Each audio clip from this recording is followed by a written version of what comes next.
বিসমিল্লাহির রহমানির রহিম। ইসলাম কি আসলেই মাত্র ১৪০০ বছর আগে শুরু হয়েছে, নাকি এর শিকড় আরও অনেক প্রাচীন? এই প্রশ্নটি অনেক মানুষই করেন। ইসলামের দৃষ্টিতে এর উত্তর হল, ইসলাম শুধু ১৪০০ বছর আগে শুরু হয়নি, বরং মানব জাতির শুরু থেকেই এর মূল শিক্ষা বিদ্যমান। নিচে বিষয়টি বিস্তারিতভাবে ব্যাখ্যা করা হল। ইসলাম শব্দের অর্থ কী? ইসলাম শব্দটি আরবি সালাম ধাতু থেকে এসেছে। এর অর্থ হল শান্তি, নিরাপত্তা এবং আল্লাহর কাছে সম্পূর্ণ আত্মসমর্পণ করা। ইসলামের মূল ধারণা হল একজন মানুষ নিজের ইচ্ছাকে আল্লাহর নির্দেশের কাছে সমর্পণ করবে এবং তার বিধান মেনে জীবনযাপন করবে।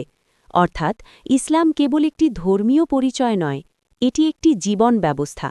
এর মধ্যে বিশ্বাস, ইবাদত, নৈতিকতা, সমাজ ব্যবস্থা এবং মানবিক আচরণ সবই অন্তর্ভুক্ত। ইসলামের শুরু কোথা থেকে? ইসলামের বিশ্বাস অনুযায়ী মানব ইতিহাসের শুরুতেই আল্লাহ মানুষকে সঠিক পথ দেখানোর জন্য নবী পাঠিয়েছেন। প্রথম মানুষ ও প্রথম নবী ছিলেন আদম আলাইহিসসালাম। আদম আলাইহিসসালামকে আল্লাহ পৃথিবীতে পাঠানোর সময়ই তাকে শিক্ষা দিয়েছিলেন কিভাবে আল্লাহর ইবাদত করতে হবে এবং কিভাবে সৎ জীবনযাপন করতে হবে।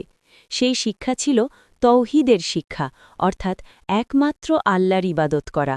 এই কারণে ইসলামের দৃষ্টিতে বলা হয়, মানব জাতির প্রথম ধর্মই ছিল ইসলাম। নবীদের ধারাবাহিকতা।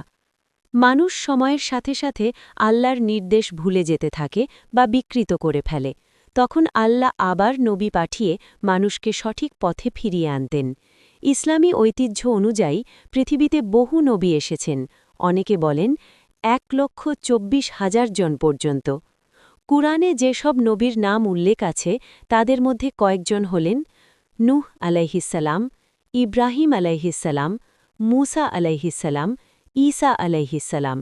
তাদের প্রত্যেকের মূল দাওয়াত ছিল একই গ্রন্থ। কুরআনের বার্তা।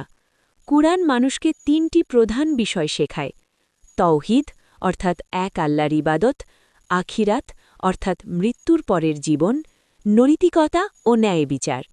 কুরআনের একটি গুরুত্বপূর্ণ বৈশিষ্ট্য হল এটি আগের নবীদের শিক্ষাকে স্বীকৃতি দেয় এবং তাদের সম্মান করে।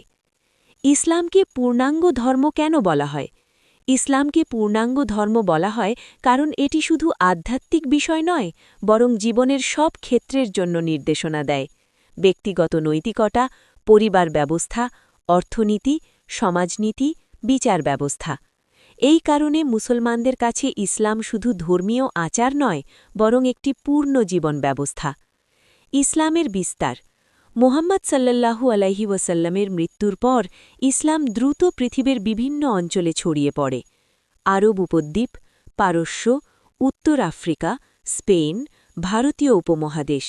আজ পৃথিবীর শতাধিক দেশে মুসলমান বসবাস করে এবং ইসলাম বিশ্বের অন্যতম বৃহৎ ধর্ম। ইতিহাস বনাম বিশ্বাস। এখানে একটি গুরুত্বপূর্ণ বিষয় হল ইসলাম সম্পর্কে দুই ধরনের দৃষ্টিভঙ্গি রয়েছে। এক, ধর্মীয় বিশ্বাসের দৃষ্টিভঙ্গি। মুসলমানরা বিশ্বাস করেন ইসলাম আদম আলাইহিসসালাম থেকে শুরু হয়েছে। ২, ঐতিহাসিক গবেষণার দৃষ্টিভঙ্গি। অনেক ইতিহাসবিদ মনে